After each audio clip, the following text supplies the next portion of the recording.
So again, I want to follow up, as I mentioned earlier, on the message that I gave last week as we explored Christian nationalism and the way that it distorts the gospel of Jesus, the way of Jesus, the way that he embodied, the way that he preached about, basically everything that he was about, as we find ourselves in this, again, hyper-partisan, polarized context. What does it mean to be committed to love in a world where so many of the voices when it comes to love proclaim, in a sense, what the prophet Jeremiah lifts up, which is peace, peace.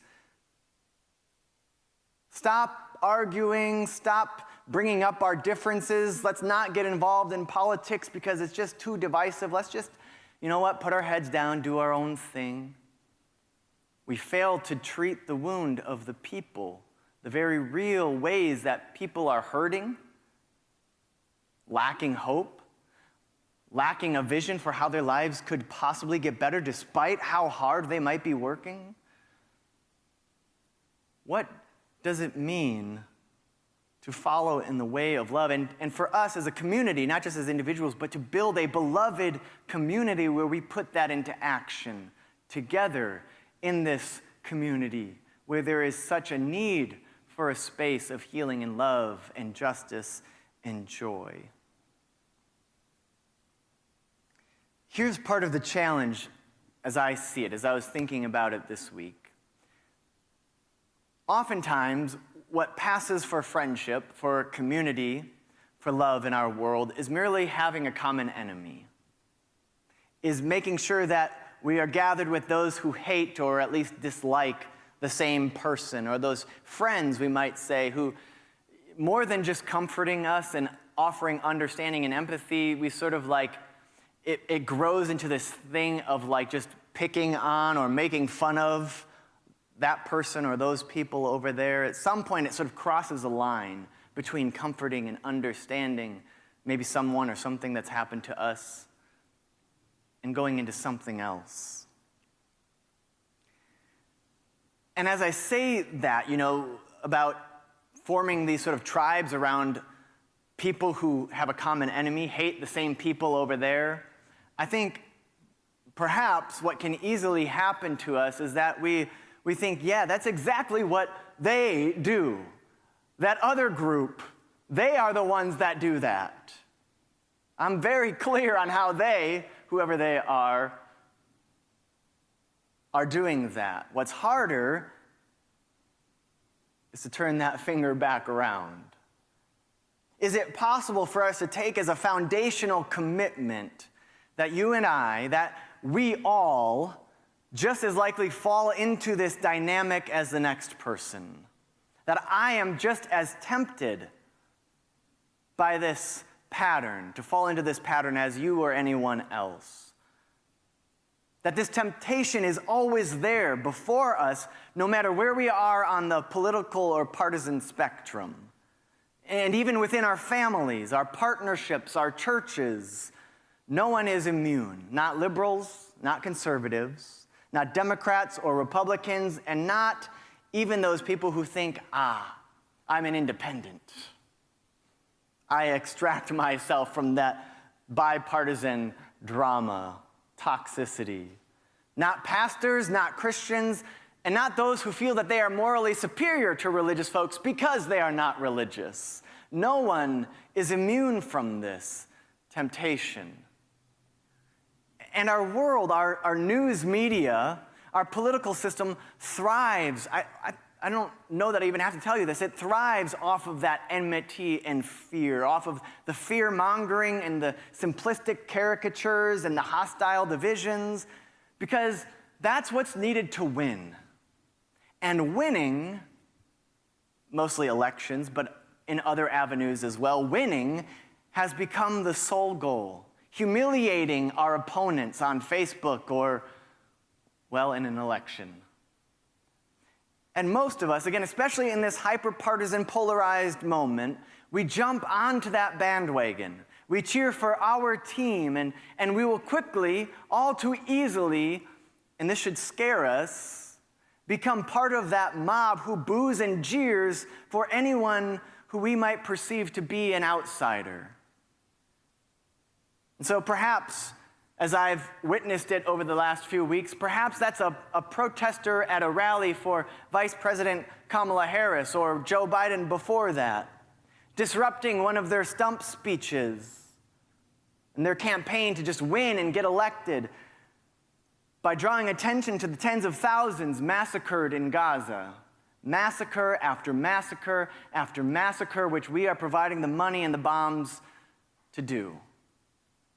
Which Harris is part of an administration that is doing, providing diplomatic cover at the UN, providing justification in our own news media for why this is still self-defense.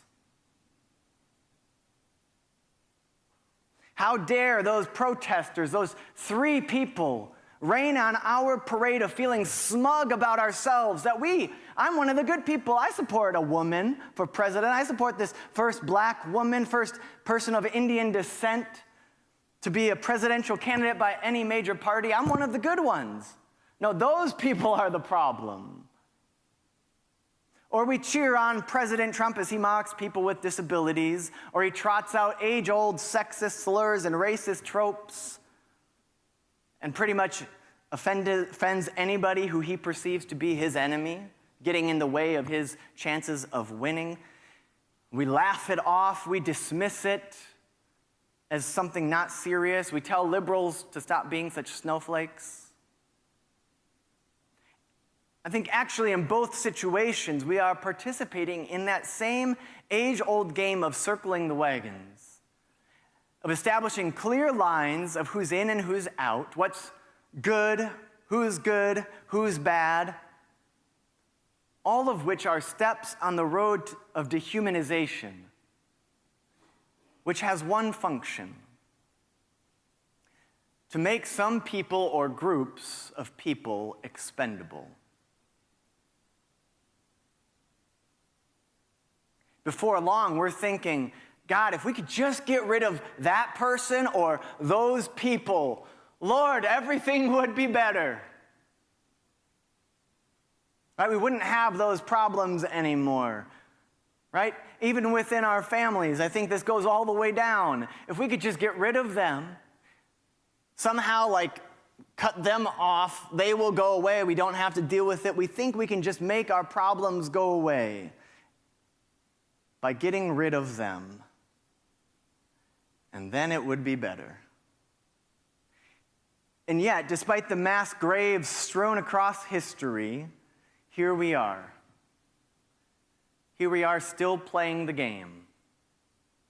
They are still the problem. In response to this, I want to offer a few thoughts, a few suggestions for what it might look like for us to strive to love our enemies, whoever we perceive them to be, in the midst of this matrix in which we find ourselves. And I want to begin by inviting you to look back on your own journey of life. I want you to think about how you have changed over the course of your own life, changed your opinion on a topic, changed how you want to live, who you want to be. There's a poem with the line, "I've been 1,000 different women." How is the person you are now different from the people that you have been, such that you might look back on that person and say, what was I thinking? How could I do that? Right? I want you to begin just taking a moment and holding that space for yourself without judgment.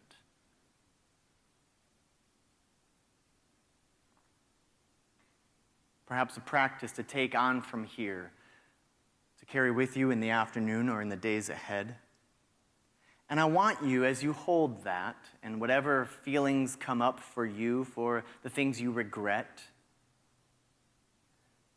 hear this promise from Scripture, the promise that we proclaim at birth and at every baptism as irrevocably claiming us. You, in your messy, imperfections are God's beloved child. Not because you became so woke or good or earned it. You, in the midst of your messiness, in the midst of your acting in ways that you wish you could take back, even there, you were, you are, you will be God's beloved child. You are enough. You are forgiven.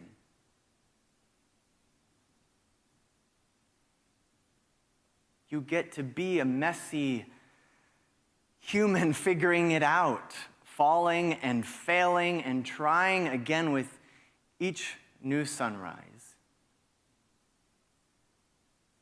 I want you to, I know that's hard to do that self-love, to wash that over ourselves, but I want you to hold to that promise that even when you cannot love yourself, the creator of the heavens and the earth loves you irrevocably. And I wonder if this might be the first step in healing the dehumanizing patterns so well worn in our culture. It might be a little bit counterintuitive, but I think there is something to the whole projection thing, that we project onto others what is unhealed in ourselves. And so we start with that call, that promise of God's love for us. And we feel that wash over our shame, our guilt, our wounds, allowing it to reshape us like water over sand on the shoreline, or like the hands of a gardener breaking up a clump of dirt in the garden so that it might hold and nurture the seeds of new life once again. And if we can hold that promise for ourselves with humility and compassion, then perhaps we can begin to extend it to others in a true and real way. We cannot really offer to others what we have not been able to welcome for ourselves. Perhaps then we can begin to see them in their messiness, their brokenness, their hurt, also as beloved children of God. That's just a starting point, though. Too often we sort of end there, which allows a justification for the same patterns, the same behaviors that are currently happening. That's the starting point, not the ending point. But perhaps then we can start to build authentic communities like here, amongst ourselves, with our families, with the local partisan chapter, whatever one you want to belong to, whatever your community might be. Instead of recycling the fear and the us versus them mentality and simply winning every 4 years or whatever, we might actually begin to focus on people's humanity and shift from asking how do we win to where are people hurting? And what do you need to move toward healing, toward dignity, toward wholeness? And we can offer an actual vision for the world as it could be, as it should be, instead of whatever this whole thing has become, this circus that we're living in. And if we can even begin to do that, just begin to do that, even imperfectly, then we might just be able to focus on building that world that we need. That we need, each of us. That we dream of, that we hope for. The way becomes the end result. I want to take a moment, again, for you to think about how much fear there is right now in our world, in your own body, in your own life. Understandably so, right? Fear about genocide and ethnic cleansing. Fear about continued attacks in Israel. Fear about Donald Trump winning and the rise of fascism and enacting Project 2025. Fear of Kamala Harris winning and the feelings of being forgotten or left behind that many poor and middle-income white Americans have as the demographics of America changes and they're not brought into any of these communities to really be on that journey, or as they resist it. Fear is very understandable, right? As part of the human experience. It alerts us to what's at stake. But fear, when it's in the driver's seat, never gets us where we actually want to go. So asking ourselves how much fear in our personal lives, even in the side that's our side, how much it has been drumming up, generating, how much it projects that onto the other side, and that's its rallying cry. Notice how much fear is at the center of our world.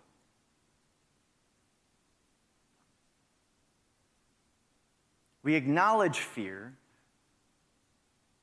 We seek to create spiritual practices like deep breathing and prayer, like being in this space together, like gardening or walks or rest-filled reprieves or joy-filled gatherings. Right? We do that as an antidote to fear, to invite in some other reality, perhaps the reality we name as love, to invite in the presence of God, to remind us what we were created for, and to bring us back to ourselves. And rather than focusing on simply winning an election every couple of years and defeating those people, the real work of love thus becomes an everyday commitment to living out our values, to living the message that we preach, to taking risks and sacrifices ourselves with our time and our talents and our financial resources, to say, what am I actually willing to give to embody that way? Not just feel smug about it because I'm on the right side of history and I vote the right way or I have the right opinion or belief. What are you willing to do about it? What are we willing to do to give up to risk for that?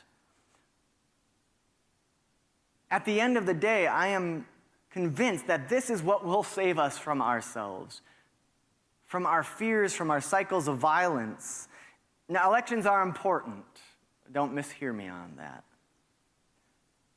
But as important as they are not ends in and of themselves. They are not what we are working toward. And no matter, for instance, who wins in November, the work of love will remain. The invitation to remain committed to love, to take risks, to be bold, to be courageous, to love our neighbor who is vulnerable or marginalized, that work doesn't change. One candidate winning does not mean we can go back to patting ourselves on the back because we can put our fist in the air and shout hooray. So long as we continue to fund wars, regardless of who's in power, so long as we shield perpetrators from consequences, so long as families are stuck in cycles of poverty and children are unable to access safe and stable daycare or preschool or afford school lunch, so long as gun violence continues to terrorize our schools and neighborhoods, as long as transgender people have to fear for their lives just to live fully and openly as who they are, as long as there is legislation discriminating against those who are LGBTQ, as long as billionaires pay a smaller tax rate than teachers and retail workers, as long as we continue to exploit and pillage the earth for short-term gain, the work of love remains. Instead of focusing all our time and energy and resources on the game of winning and defeating those people, what might happen if we actually built these small communities who were truly radically committed to the work of love, to organizing for the work of love in our community, to extend that love, to create a place of beloved community and belonging for those who are seeking to find that.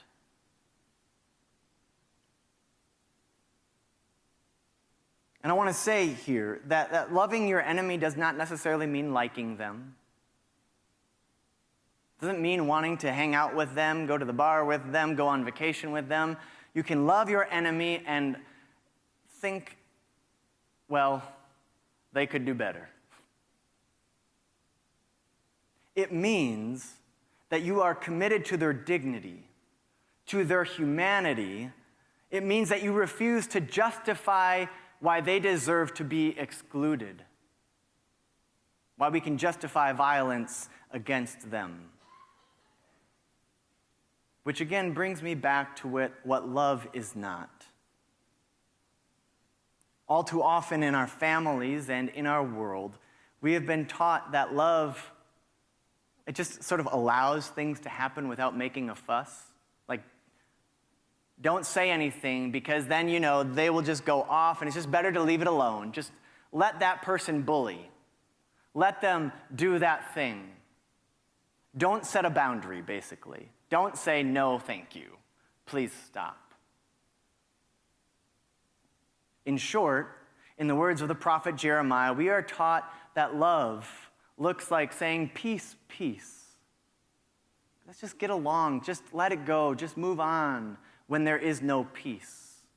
While people are continuing to be wounded and hurt and marginalized and excluded, as was happening in the prophet Jeremiah's world. People are suffering, but we just say, you know what, let's just keep politics out of it. That looks like calling for unity or thoughts and prayers instead of actually dealing with the underlying issues. That refuses to disagree instead of learning to disagree with grace and conviction.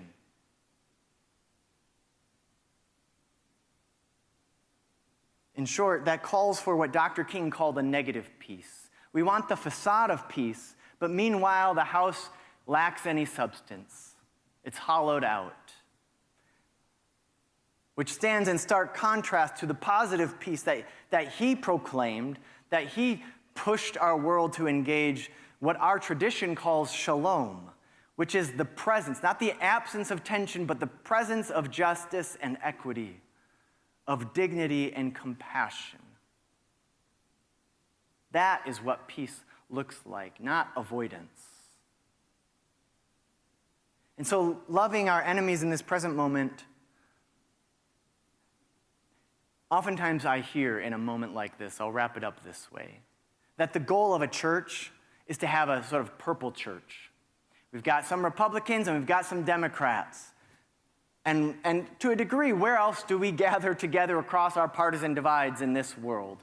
That's the goal. Just being able to sit in pews next to each other, sit down at the same potluck, and just make it through, get along enough, do enough polite, surface-level conversation. Look at what we can do.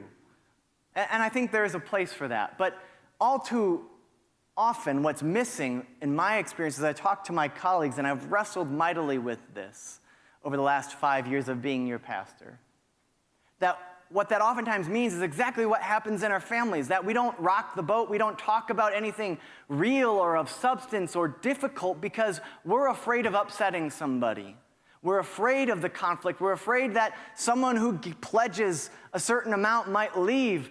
And what do we do then? We're afraid of change, and so we worship the status quo of this image of a church that is just people being in the same space together.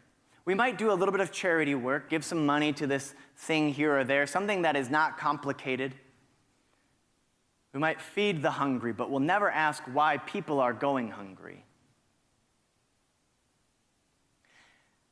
And I have always felt so uncomfortable with this as a goal. And so my invitation, my question to you as we think about what it means to love our enemies is to say, can we be so committed to a vision of love that is our way, our means, and our end? And some people might not like that. They might think that your inclusion of that people or those people, your love for them, excludes them because they want to be able to think that, well, those people are just deranged. They are wrong. They should change who they are. And in a sense, people end up excluding themselves because they're not willing to commit to that way. And I think Jesus talks about this in his messages when he has one of his very difficult ones. I have not come to bring peace, but to bring division. Or perhaps to reveal the divisions that already exist and to call forth a people who might actually be committed to the way of love that I am showing you. It's to say not everybody's going to be on board. And so instead of creating a community where we don't ruffle any feathers, can we build something of greater substance and depth and conviction where we do the work of love day in and day out, week after week, indiscriminately serving our neighbor, regardless of whatever their partisan affiliation might be or who they vote for? Can we love and serve our neighbors out of that conviction of love and then build a community where whoever wants in on that vision might come and experience it for themselves?